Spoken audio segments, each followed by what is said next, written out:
Mongil Star Dive is an upcoming Gacha MMO crossover with monster hunting elements coming out pretty soon, made by Netmarble, the people who brought you Tower Fantasy. I recently got a chance to play the closed beta, and let me tell you, it kind of sucks. Hi, I'm WhiteDawg, and today I'm going to tell some of the good, some of the bad, and show you some footage of the closed beta of Mongil Star Dive. Roll the intro.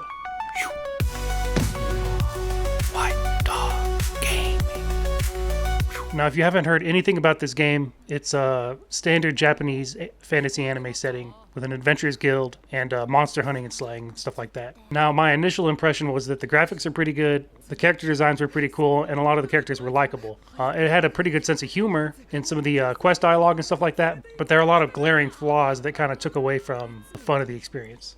So first off, the combat's kind of boring. Really, all you do is you mash light attack and switch characters and spam their special attacks. The special attacks have a cooldown, kind of like in an MMO. So really, instead of being like interesting combat, you're just switching between characters, spamming the special skill. Sometimes there's a pop-up that flashes and lets you do like a counter, but it's not interesting like the ones in Wuwa or Zenless. It's just like a time slowdown, and then your new character comes in. And then you basically do this rotation until you have your ultimates ready, and then you spam the ultimates, and then you go back to spamming special attacks. You have basic attacks, but those are really just there to kill time until your switch cooldown or your special attack cooldown ends. Now, if you compare that to like Zenless, the combat is kind of simple. You can button mash, but there's some other flashy counters, dodge attacks, and even though it's simple, it's pretty addictive once you get into it. Then the new characters have slight different mechanics that makes them feel new but still easy to play, and sometimes they introduce new elements and stuff like that. Mongil Star Dive doesn't have any of that. Every character you just button mash. Sometimes their attacks do different cadences to them, but there's really nothing interesting about any of the characters. Some of the animations are kind of janky, but it is an early build, and so maybe that'll improve later.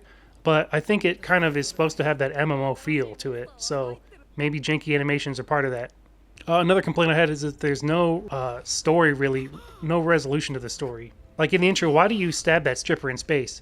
They never really address that. He just wakes up, and then you start doing this quest to find the guy who's putting demon seeds around, making all the monsters attack. And speaking of monsters, that's really just a charm that you put on your backpack as a stat stick. You could combine them to make them stronger, but it really just seems like it's going to be a grindy thing to get the best monster for each character. There's going to be a best in slot probably. And so you're just going to have to grind all these monsters together and combine them, which consumes them to give you random stats, or you have to spend money probably on an item that'll make it so that you can carry over traits. So this is just going to be another grindy piece of equipment that you have to get to be competitive in the end game. Speaking of grinding, to get to the story quest, you have to grind your adventure level through boring side quests. And this is kind of what was making me not want to play the game after the first like hour or so. I had to do this, and I'm like, okay, now let me grind these out real quick to get back to the boring ass story that doesn't resolve the questions that I have from the intro. And then on top of that, everything is like super linear. The story's linear, the areas are linear. It's just point A to point B with a couple of like little things off to the side where you can get some treasure that you can use to upgrade your characters, like EXP cards or something. So the experience was kind of grindy and boring just in the beta, which isn't a good sign. There was some good to it.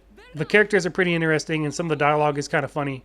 Character designs are generally pretty decent, and I think the setting can be good if you like that standard Japanese fantasy setting with the guild, where you're just basically a mercenary with some morals sprinkled on top of it, doing your benefit to society by murdering.